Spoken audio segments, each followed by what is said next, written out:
We're sluicing, we're making money, and that means everybody's happy. Everything went very well. Everything is fixed in a timely manner. We're back in action, and hopefully we're good from here on out. Parker's crew has finally hit the jackpot for season 16, and the sheer amount of sparkling gold they're hauling out is absolutely mind-blowing. This isn't just another mining season. This is a record-shattering gold rush, with prices hitting $3,500 per ounce like never before. But make no mistake, this fortune didn't come easy. We've dived into this property just head first and in a massive way, and are spending, way more money than we ever have. Every single ounce tells a story of sleepless nights, relentless work, and a crew pushing themselves to the absolute limit. Strap in, because what they're pulling out of the ground is about to change the Klondike forever. Don't miss a single ounce of the action. Subscribe now and join the gold rush. We're living in an era of pure gold market chaos. Gold prices have exploded to a jaw-dropping $3,500 an ounce. And this isn't some minor bump. It's a historic spike. At this level, every claim in the Yukon suddenly looks like a hidden fortune waiting to be uncovered. When prices soar this high, even the smallest speck of gold trapped in a wash plant is worth more than many people earn in weeks. That's why everyone, from miners to market analysts, is locked in. Experts say gold is becoming the ultimate safe haven as stocks continue to slide. And for the crews on site, that reality cranks the pressure to an all-time high. Miss a day without gold in the box, and you could be throwing away the opportunity of a lifetime. No one understands that better than Tony Beets, the undisputed king of the Klondike. He's been on an absolute tear at Indian River for 5 straight weeks.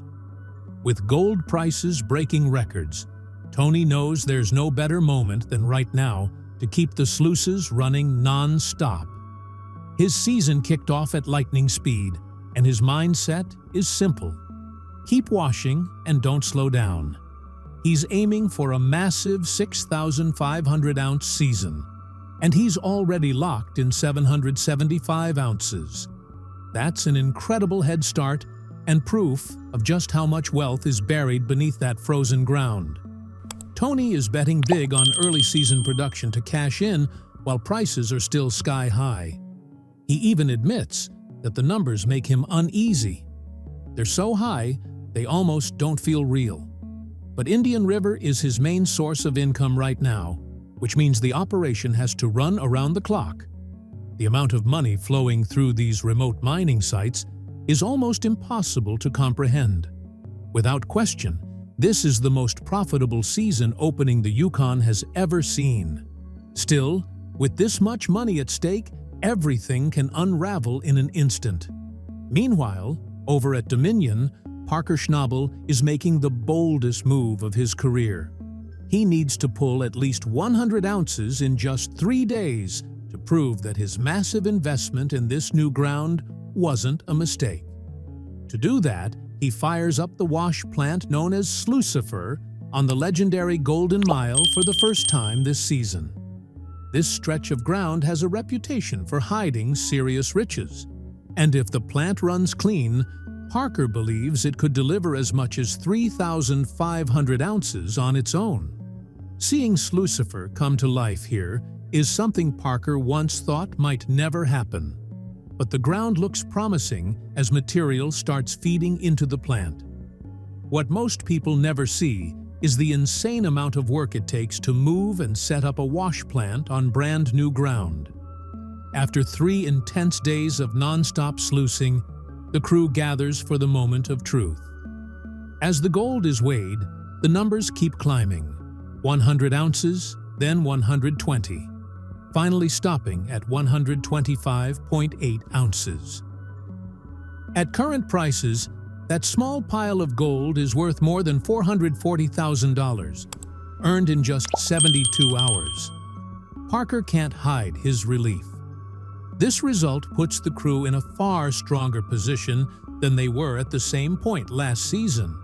With expenses piling up every single day, seeing the new cut pay off so quickly is a huge morale boost. The team is energized, confident, and firing on all cylinders. But keeping that pace all summer will push every person and every machine to the limit. The gold is there, but staying sharp is the only way to keep the momentum alive. The big question remains: did the old-timers leave enough behind for Parker to reach his million-dollar targets? Back at Indian River, Tony Beets is driving his crew just as hard. He's counting on his early cut to hit 250 ounces to stay on schedule. But things haven't gone smoothly. Flooded ground and a cracked screen deck threaten to derail the plan. With cousin Mike away, Jacob steps up as acting foreman, facing non-stop challenges. The crew runs the plant for 7 straight days, stopping only briefly for repairs. When it's finally time to weigh the gold, the tension is thick. The scale climbs, 200 ounces, then 214.6 ounces. It's short of their goal, but still worth nearly $750,000. Not a failure by any means, but in a season where gold is worth more than ever, every ounce counts. That puts Tony Beets' season total at 632 ounces, just under a tenth of his massive 6,500-ounce goal. He made it clear to the crew. Next time, he expects nothing less. He wants those numbers climbing steadily. Even with the mechanical setbacks, the team is still performing solidly under pressure. Meanwhile, Kevin Beets has been working his own stash of stockpiled pay dirt. To stay on pace, he needs 88 ounces per week. But this week, only produced 48.46 ounces, worth roughly $160,000. Not exactly the numbers they were hoping for, but Kevin isn't worried. He knows the gold is there. It's just a matter of getting the plant firing at full speed again. With fuel and labor costs piling up, every ounce truly matters. The weight of the haul is impressive, but the burning question remains: can they actually hit that 6,500-ounce target this season? Across the Yukon, Parker Schnabel is doubling down on high-risk, high-reward moves, and his latest play at Sulfur Creek might be his boldest yet. He's been pouring money into ground that most miners abandoned decades ago, convinced it was exhausted. The old-timers supposedly left nothing behind but tailings and scraps. Parker invested heavily in machinery, logistics, and prep work, knowing that failure here would leave a massive financial hole. The tension was intense for the first run of the season. Even Parker, usually rock solid in his confidence, admitted to the crew that they might only pull 20 ounces after all the setup. The fear? That the old miners had cleaned the ground more thoroughly than the drill hole suggested. Then the cleanup began, and the crew was blown away. 114.8 ounces emerged from the pans.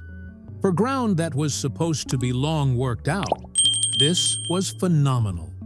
Parker's instinct for finding overlooked gold was on full display. But that win at Sulfur Creek was just the tip of the iceberg, valued at over $1.8 million. That surge propelled Parker's season total to 1,235.4 ounces, putting him nearly 1,000 ounces ahead of where he was at this time last year. A total game-changer, proving that his aggressive strategy, once criticized as too risky, was paying off big time. Efficiency has soared as technical issues get resolved. Sulfur dominated this week, increasing gold recovery by 35% compared to the prior 7 days. Meanwhile, Bob at the Bridge cut delivered a solid 156.2 ounces, worth nearly $550,000. The most remarkable part? Despite being at different locations, the two main plants were only 4 ounces apart, an incredible consistency that gives Parker the ability to plan his next moves with precision. Morale in camp is through the roof. The SLO box blues are history. With gold continuing to flow, Parker is proving that with the right machines, a committed crew, and serious grit, fortunes can still be found in the ground everyone else wrote off. With the plants firing on all cylinders and the season in full swing, production numbers are only going to climb. The only question now, can this streak last as the weather begins to turn? Looking at these results, Season 16 is shaping up to be legendary. Between Tony and Parker, we're witnessing an era of raw gold extraction like never before. Millions of dollars pulled from frozen Yukon earth week after week, rewriting the history of modern gold mining. What once seemed nearly impossible just 10 years ago is now happening right before our eyes. A perfect storm of soaring gold prices and incredibly rich ground is pushing these miners to the absolute limits of their operations, testing not only their machines but their courage, skill, and endurance. Every decision, every scoop of dirt, and every ounce of gold extracted carries enormous stakes. Tony Beets, the seasoned titan of the Klondike, has already surpassed 1,000 ounces this season, a milestone that's massive this early on. His ruthless efficiency and unmatched experience keep him far ahead of the competition, proving again why he's called the King of the Klondike. Experience isn't just a tool, it's a shield against the brutal unpredictability of the North. Tony knows the land like the back of his hand, anticipating hidden traps, weak spots in the ground, and moments when the permafrost will try to fight back. Every mechanical hiccup or unexpected flood pit is met with calm precision, a testament to decades spent perfecting the art of gold mining. Parker Schnabel is also in prime position, smashing past his previous records and showing that his leap into large-scale mining was a gamble that's paying off big. He's proving that vision, courage, and calculated risk-taking can yield monumental results, even in the face of extreme adversity. But as the gold piles up, it's easy to forget the hidden struggles behind every ounce. These crews are battling some of the harshest, most unforgiving conditions on the planet.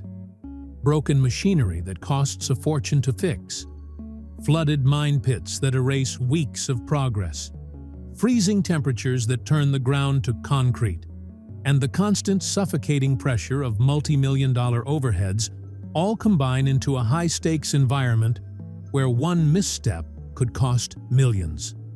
A single bad week or a catastrophic engine failure can erase months of work and thousands of dollars in revenue. Managing dozens of crew members while fighting the relentless permafrost is a mental and physical test few could survive. Yet, every ounce of gold pulled from this frozen ground is more than a measure of wealth. It's a victory over a landscape determined to keep its secrets hidden. Despite breakdowns, sleepless nights, and the ever-present risk of disaster, the gold keeps flowing, almost magically, into the sluice boxes. For the crews, this is the moment they've been waiting for, the payoff for years of hard work, long hours, and relentless determination. Watching the unmistakable yellow glimmer fill the sluice boxes is a reward that makes every setback, every mechanical failure, and every frost-bitten finger worthwhile. There is a palpable energy in the camps this season. It's not just about the gold. It's the sense of history being made with every bucket of dirt moved, every ton of gravel washed, and every ounce carefully measured on the scales. For the miners, each day brings the possibility of rewriting records, discovering untouched pockets of gold, and securing a place in Yukon mining history. And as the sun barely dips below the horizon in the land of the midnight sun, the machines continue to roar, their engines fueled by ambition, sweat, and the unrelenting desire to strike it rich. Tony Beets' operations are a masterclass in efficiency and discipline. His crews move with precision, coordinating tasks down to the smallest detail. Every shift has a rhythm: dig, sluice, clean, weigh, repeat. But it's more than just repetition, it's strategy. Tony knows that timing is everything in the Yukon. Floods, snow, and unexpected freezes can destroy progress in an instant. So his foresight and planning turn potential disasters into opportunities. This approach is why Tony consistently leads the season in production, even when the ground is uncooperative. Meanwhile, Parker Schnabel is taking risks on new ground that most miners long ago wrote off as exhausted. Areas like Sulfur Creek, the Golden Mile, and other historic claims have been meticulously mapped, drilled, and studied. But Parker relies on intuition and daring to find pockets the old-timers missed. Each plant he sets up, Slucifer, Bob, and others, is a high-stakes investment of time, labor, and money. For Parker, failure is not just disappointing, it's expensive. But the payoff when the ground delivers, as it has this season, is nothing short of extraordinary. The crews aren't just fighting the elements, they're fighting fatigue, stress, and the psychological weight of running multi-million-dollar operations in isolation. The Yukon is beautiful but unforgiving. Blizzards can arrive without warning, temperatures drop far below freezing, and equipment failures often occur at the worst possible moment. Every ounce of gold recovered represents more than material wealth. It's a testament to endurance, problem-solving, and unyielding willpower. This season, the numbers speak for themselves. Parker's combined production across all his plants reached over 527 ounces in a single week, valued at more than $1.8 million, catapulting his season total to 1,235.4 ounces, nearly 1,000 ounces ahead of last year at the same time. Meanwhile, Tony Beets continues to dominate Indian River with meticulous planning and relentless drive, maintaining production rates that most would consider impossible. Each crew is proving that with the right combination of equipment, manpower, and sheer determination, fortunes can still be pulled from the frozen earth in the most extreme conditions on the planet. The rhythm of the season is intoxicating. Sluice boxes overflow, gold weighs heavily in pans, and morale soars. Efficiency is skyrocketing as technical kinks are resolved and crew coordination improves. Plants like Slucifer have increased recovery rates by 35%, while other plants deliver consistently massive hauls with only minimal variation. This level of predictability is a miner's dream, giving Parker the ability to plan, optimize, and push forward without fear of unforeseen setbacks. Yet, even amid record-breaking production, the looming question remains: can this pace last for the rest of the season? Will Parker and Tony continue to defy the harsh Yukon elements, or will weather, mechanical failures, and the unpredictable landscape test their limits? These are not ordinary operations. They are high-stakes campaigns, where every day matters and every ounce of gold counts toward a monumental season total. Watching these crews in action is like observing a living masterclass in perseverance, strategy, and teamwork. It's a reminder that gold mining in the Yukon is more than just digging. It's about reading the land, understanding history, mastering machinery, and above all, never backing down in the face of impossible odds. Each bucket of gravel, each ounce of gold, and each sleepless night tells the story of men who refuse to quit, driven by the lure of one of the world's most legendary prizes. Season 16 is shaping up to be a historic chapter in Yukon gold mining. Between Tony and Parker, we are witnessing an era of unprecedented wealth being extracted from frozen ground, week after week. The combination of skill, grit, and sheer determination is creating results that will be talked about for decades. As the gold continues to pour in and the scales fill with that unmistakable yellow glimmer, one thing is certain. These crews are proving that fortune favors the bold, and the Yukon still holds treasures for those willing to brave its unforgiving lands. So, the question remains, can Parker keep up this record-breaking pace all year, or is it a lucky streak driven by extraordinary ground? Would you risk everything to mine gold in one of the harshest places on Earth? Let us know in the comments below, and make sure to like and subscribe for the latest updates from the front lines of the Yukon Gold Rush.